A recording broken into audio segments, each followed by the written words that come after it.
અમરેલી જિલ્લાના જુદા જુદા વિસ્તારમાં ફાયર સેફટીના મુદ્દે ચેકિંગ પ્રક્રિયા હાથ ધરવામાં આવી હતી.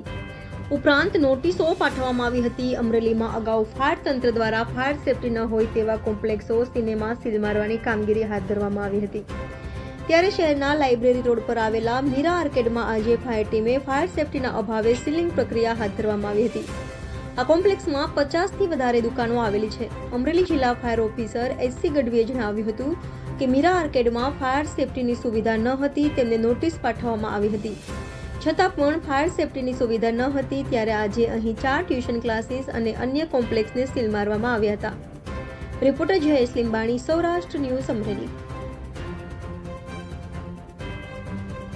ફાયર સેફટીના ભાવના કારણે સમગ્ર અમરેલી શહેરની અંદર ફાયર સેફટીની સુવિધા ઊભી કરવા માટેની ઝુંબેશ હાથ ધરવામાં આવેલી છે. તે અનુસંધાને અમરેલી શહેરની અંદર કાર્યરત મીરા આર્કેડ ખાતે આજ રોજ ફાયર સેફટીની સુવિધાઓ ન ઊભી કરવાના કારણે સીલિંગ પ્રક્રિયા હાથ ધરવામાં આવેલી હતી. અગાઉ વારંવાર નોટિસ આપવા છતાં પણ ફાયર સેફટીની સુવિધા ઊભી ન કરવાના કારણે આ બિલ્ડિંગને સીલ કરવામાં આવેલું છે. આવનારા સમયની અંદર વધુ જે આવા બિલ્ડિંગો છે કે જ્યાં ફાયર સેફટીની સુવિધાનો અભાવ છે તેની અંદર પણ આ કાર્યવાહી ચાલુ રાખવામાં આવશે.